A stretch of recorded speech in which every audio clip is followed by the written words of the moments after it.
আসসালামু আলাইকুম my dear students. আজকে আমরা আইসিটি অধ্যায় নাম্বার 3 নাম্বার সিস্টেম ও ডিজিটাল ডিভাইস যে চ্যাপ্টার, এই চ্যাপ্টারের একটি এমসিকিউ সমাধান করব। এটা হচ্ছে বরিশাল বোর্ড 19।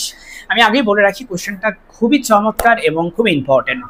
তোমাদের দেওয়া আছে y ইজ ইকুয়াল টু এবার into B plus C.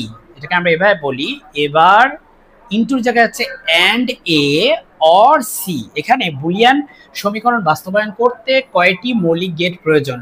Option ক, খ, গ, ঘ, চারটা অপশন দেওয়া আছে। এখন মাই ডিয়ার স্টুডেন্টস, দেখো এখানে তোমাকে আমি দেখেই বলতে পারতেছি আসলে এটা বাস্তবায়ন করতে লাগবে হচ্ছে তোমার তিনটা লাগবে হচ্ছে মৌলিক গেট। এখন তুমিও দেখে কিভাবে বলতে পারবা। প্রথম কথা হচ্ছে, দেখো এটাকে কি আর সিম্পলিফাই করা যায়? এটাকে কোনো ভাবে আর সিম্পলিফাই করা সম্ভব না মাই ডিয়ার স্টুডেন্টস। যদি তোমরা বুলিয়ান এক্সপ্রেশন সিম্পলিফিকেশন না পারো, তাহলে তুমি আমার সিম্পলিফিকেশনের উপর অনেকগুলো ভিডিও আছে, এই আইসিটি যে প্লেলিস্ট আছে সেখানে ওগুলা করে ফেলো একটা একটা করে। তুমি খেয়াল করো, এখানে এটাকে বাস্তবায়ন করতে একটা নট গেট লাগবে, তাই না? আর এই জিনিসটা পুরাটাকে বাস্তবায়ন করতে একটা এন্ড গেট লাগবে। এটা বাস্তবায়ন করতে একটা এন্ড গেট লাগবে, আর এই পুরো জিনিসটাকে বাস্তবায়ন করতে একটা অর গেট লাগবে। তাহলে বলো কয়টা গেট লাগলো, কয়টা মৌলিক গেট লাগলো? মাত্র 3টা লাগলো মৌলিক গেট। আমি যদি তোমাকে একটু একে দেখাই, ধরো এটা হচ্ছে এ, এটা হচ্ছে ধরো বি, আর এটা হচ্ছে ধরো হচ্ছে সি। ওকে, এটা হচ্ছে সি। তো এই যে এ বি সি আমি 3টা আঁকলাম। এখানে খেয়াল করো, এ বার আছে, এর উপর বার আছে, তার মানে এবার কিভাবে বানায়?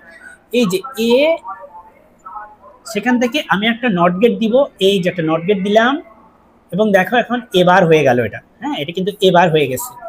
তাহলে এটা এবার হয়ে গেছে। তারপরে এবারের সাথে বি এর এন্ড আছে, দেখো এবার আর এই যে বি, এই দুইটা এন্ড করো তুমি। এই যে এন্ড গেট করলাম আমরা, ঠিক আছে? তাহলে এটা কি হয়ে গেল? এবার এন্ড বি। তার সাথে সি এর অর আছে, সি কি করবা? এই যে এখান থেকে সি নাও, নিয়ে এটার সাথে এই যে অর গেট করো তুমি। এই যে অর গেটের চিহ্ন দিলাম, এই যে আমি অর গেট করতেছি সি এর, দেখো ঠিক আছে? এই যে সি, এটা অর গেট করতেছি। তাহলে এটা হয়ে গেল এবার এন্ড বি অর সি। তাহলে দেখো তো গেট কয়টা লাগছে? একটা, দুইটা, 3টা। আর এগুলো তো input line, A B C লাল কালির যেগুলো, এগুলো ইনপুট লাইন। তুমি খেয়াল করো এখানে মাত্র একটা, দুইটা, 3টা লাগছে। তো এই জন্য আমি প্রথমে দেখেই বলে দিতে পারি আমরা। তারপর যদি তুমি চিত্র আকারে দেখতে চাও, সেজন্য আমি তোমাকে চিত্র এঁকেও দেখাইলাম। আশা করি এই গুরুত্বপূর্ণ এমসিকিউটা এটা দেখে তোমার উপকারে আসছে, এবং তুমি আমার চ্যানেলটি সাবস্ক্রাইব করে রাখতে পারো। আমি তোমাদের আইসিটি, ফিজিক্স, কেমিস্ট্রি, ম্যাথ এগুলো ধারাবাহিকভাবে এমসিকিউ এবং সিকিউ ভিডিও দিয়ে যাচ্ছি। তুমি আমার চ্যানেলটি সাবস্ক্রাইব করে রাখলে আশা করি উপকৃত হবে। আসসালামু আলাইকুম।